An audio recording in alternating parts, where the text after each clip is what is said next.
So, what do you think, Greg? Wow, this is incredible.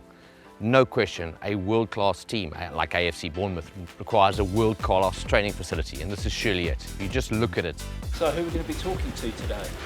Well, today we'll be talking to the manager of Bournemouth, Andoni, and I'm going to use this opportunity to really reflect with him in terms of what inspires him, but most importantly, his love for the game and his love for winning. Come and join me.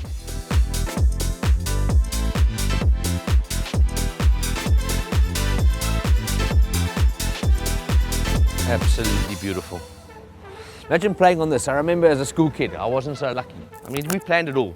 Yeah, we planned it all. We phoned the weather, we arranged the sun. It's a nice setup, this one, eh? Today I'm lucky enough to sit with the manager of AFC Bournemouth, Andoni, and I'm going to use this opportunity to really get behind you as an individual, as a leader, because leadership's about how you can galvanise the team. So Vitality proudly sponsors your stadium, and one of the biggest reasons for that is that we view ourselves as a challenger brand. We view ourselves as an insurance company that doesn't do things the traditional way. Because of our size, you know, we're challenging the big insurance companies around the UK, and we're quite proud of that philosophy. And I think that's why we're so proud to be associated with Bournemouth. You know, you are doing incredibly well, but you have a different resource base, so you have to play differently. We don't have the history of other clubs, but it's who we are. Now, in this moment, we are enjoying it. We are fighting against clubs that are bigger than us, and we use it as a tool. What I really find fascinating is that you spend a lot of time learning, a lot of time studying cycling, NFL, etc., etc. Can you think of anything that you can apply from that world, and how you've actually brought that across into your professional career?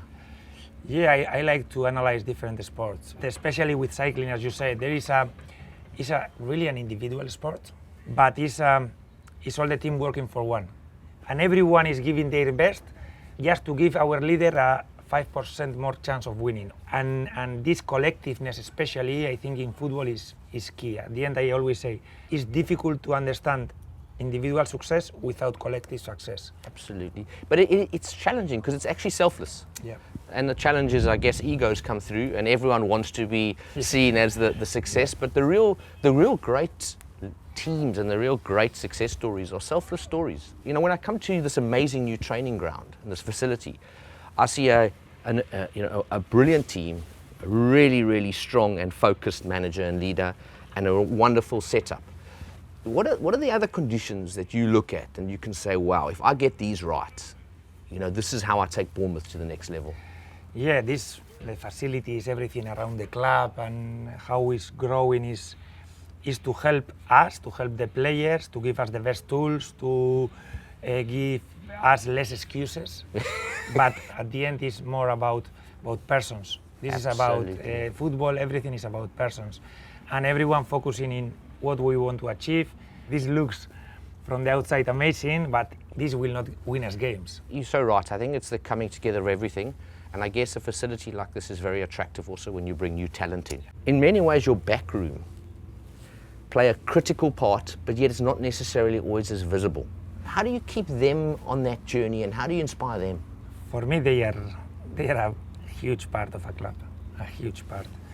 My assistants, the analysts, they are making my job a lot easier. And if you don't have those people doing the job as good as they are doing, my job is going to be more difficult. I will give a worst product to the players. Probably the players will understand worse the game. How do you address those difficult moments with players when form is off and confidence is low?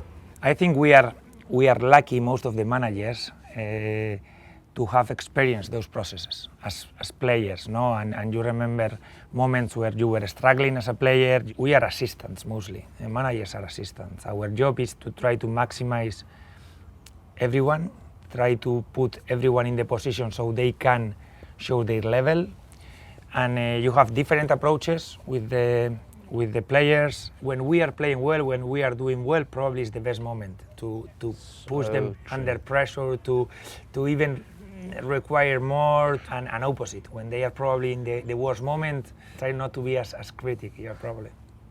I'm always fascinated by how a leader like yourself switches off after a game. For me, the key is you try when the game ends not to have a lot of regrets. So you have to do the preparation, all the players, the mindset, the tactics, the whatever for that game, and sometimes it doesn't work. Football normally gives you chances to recover, and if you don't win one game, probably we will have another one soon, and we will. So obviously the next 24 hours normally for me are difficult, but I have one big advantage, probably that my family is not a lot into football really. So It's actually really good that. for me it's very good. Really good. Sometimes it's hard because you get home when you've beat a big team and you get home like, hey, I beat, Arsenal.